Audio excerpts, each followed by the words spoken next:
Bom dia, gente. Espero que vocês estejam bem.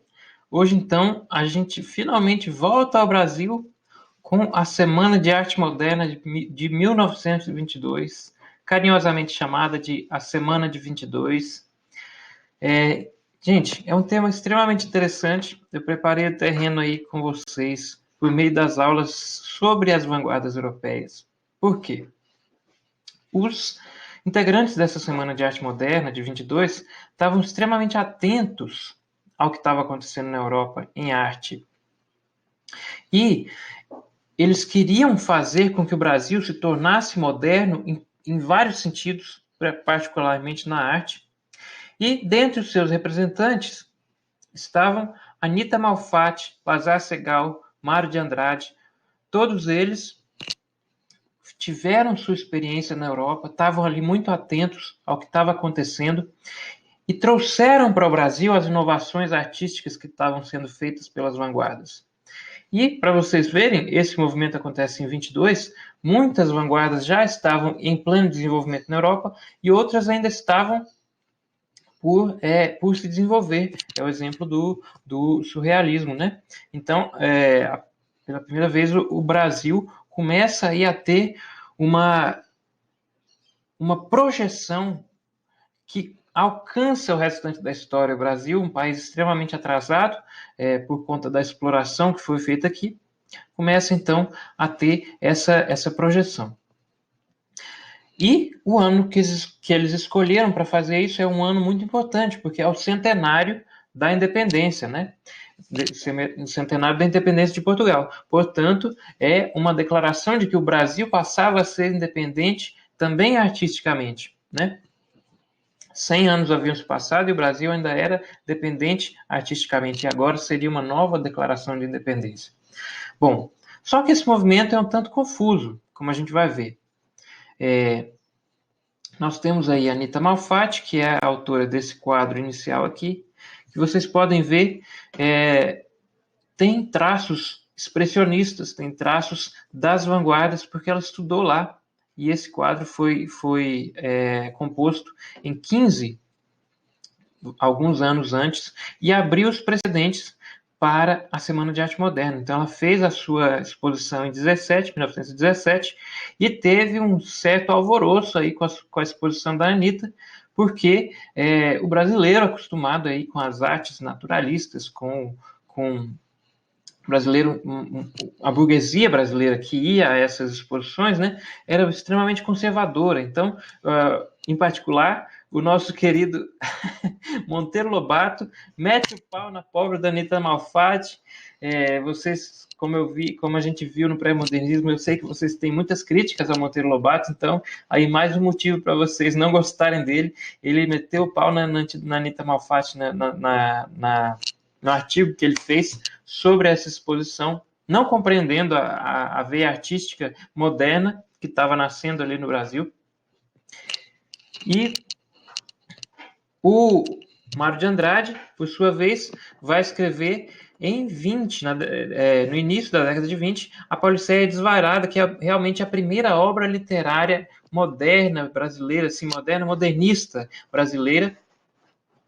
E ele vai segurar essa publicação para publicar somente em 1922, junto com a Semana de Arte Moderna, porque ele era um dos pioneiros dessa semana, né? Mário de Andrade, vocês vão ver na próxima aula, eu vou falar um pouquinho dele, não vai dar para falar muito, mas ele era um cara com uma cultura imensa e articulava, era um cara muito articulador, ele estava ali sempre mandando cartas, tinha uma versatilidade extraordinária para conversar com as pessoas, para articular, pessoa extraordinária. E o Graça Aranha, por fim, é o cara que vai dar legitimidade a essa semana, porque ele era membro da academia, ele era da velha guarda, ele era um parnasiano. Vocês deveriam ter estudado parnasianismo no ano passado, e ele era, então, um membro da academia parnasiano, e deu, então, a legitimidade, fez com que as pessoas fossem a essa semana e deu divulgação, deu o nome dele, né? Graça Aranha é um cara estranho, porque apesar de ser um cara extremamente conservador, ele estava muito atento às novas atitudes estéticas, e nunca se desvinculou completamente da velha guarda, mas sempre tentou patrocinar o que estava por vir aí. Bom, a própria semana foi uma grande confusão. O futurismo, que eu não dei uma aula só sobre ele, o futurismo é uma das vanguardas, eu não dei uma aula sobre ele porque é uma vanguarda que é muito associada ao fascismo. O Marinetti, que é o grande futurista italiano, fez o manifesto e era associado ao Mussolini propriamente dito. Ele era um cara que vangloriava o fascismo mesmo. Então havia muita confusão porque os brasileiros leram essas manifestações, esses manifestos futuristas e achavam que toda a arte moderna era futurista.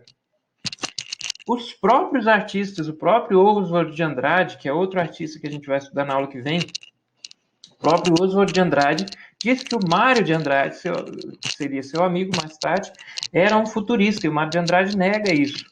Então ninguém queria ser, quem tinha uma certa consciência artística não queria ser associado ao futurismo, porque era uma corrente artística fascista, e ao mesmo tempo todo mundo associava a Semana de Arte Moderna com o futurismo. Bom, de qualquer maneira, o Brasil, um país extremamente conservador, vai assim quase toda a Semana de Arte Moderna. Tudo que era fora da norma foi vaiado e foi rejeitado. Mário de Andrade lá lendo poemas e o pessoal vaiando, uma coisa horrível. Por isso, essa primeira geração modernista é chamada de geração heróica, porque eles enfrentaram aí esses problemas com pontapés mesmo. O Brasil, gente, era tão atrasado que o voto ainda era voto de cabresto nessa época. Não tinha voto universal. Você votava se você fosse alfabetizado. Era um negócio horrível aqui nesse país. Como a gente viu aí nas aulas, principalmente sobre o pré-modernismo, né? Então, outras coisas aconteceram. Então, eu vou narrar alguns acontecimentos para vocês se situarem aí no meio do que estava, dessa grande confusão, que ao mesmo tempo foi muito importante. Vocês vão ver por quê.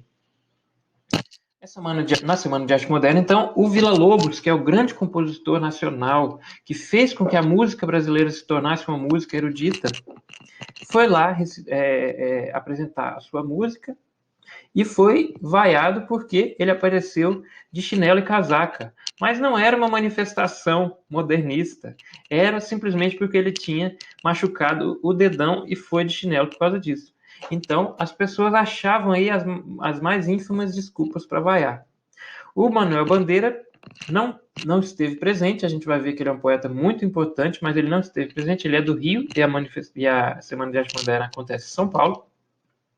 Mas ele mandou um poema e outro poeta leu o poema de protesto contra o parnasianismo.